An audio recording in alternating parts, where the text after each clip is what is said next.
Once upon a time, in the vast wilderness of early America, where mighty forests stretched as far as the eye could see, there lived a legendary giant named Paul Bunyan.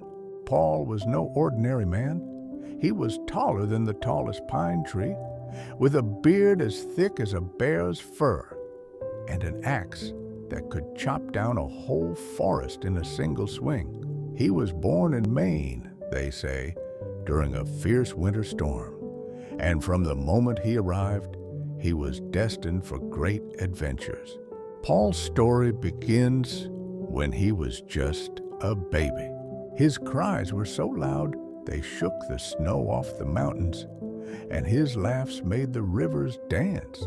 As he grew, he became the greatest lumberjack the world had ever known.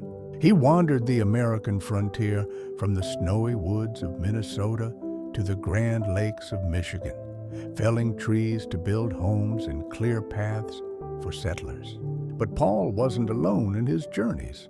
Oh no, he had a faithful companion, a massive blue ox named Babe. How did Paul find Babe? Well, one freezing winter, when the snow fell so deep it turned everything blue, Paul discovered a tiny calf shivering in the drifts. He scooped it up in his giant hands and warmed it by his campfire. As the calf grew, its fur stayed that magical blue hue, and it became as big as a mountain. Babe the blue ox was strong enough to pull entire logs across rivers, and her horns gleamed like polished silver under the sun. Together, Paul and Babe were unstoppable. One day, Paul and his crew of jolly lumberjacks faced a big challenge. The forests were tangled with twisted trees, and the rivers ran wild. "We need a straight path," Paul declared in his booming voice.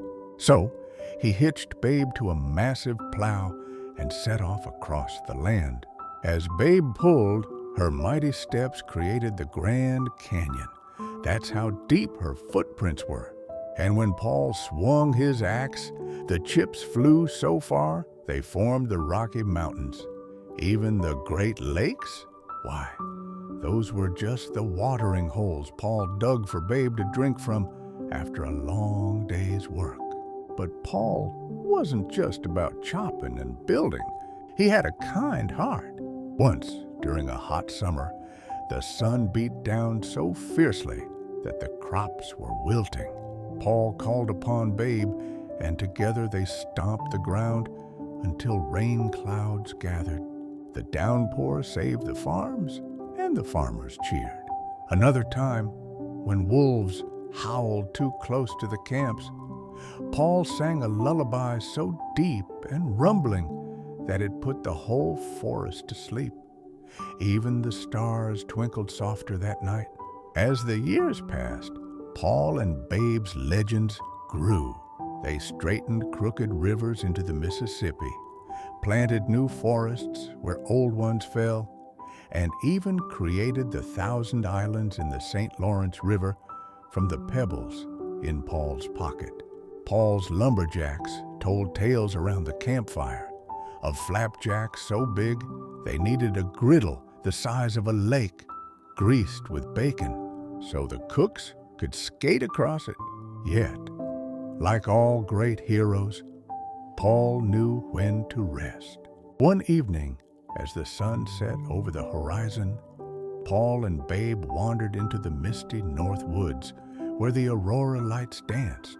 They lay down among the stars, and some say they're still there watching over America's wild places, ready to help if ever needed.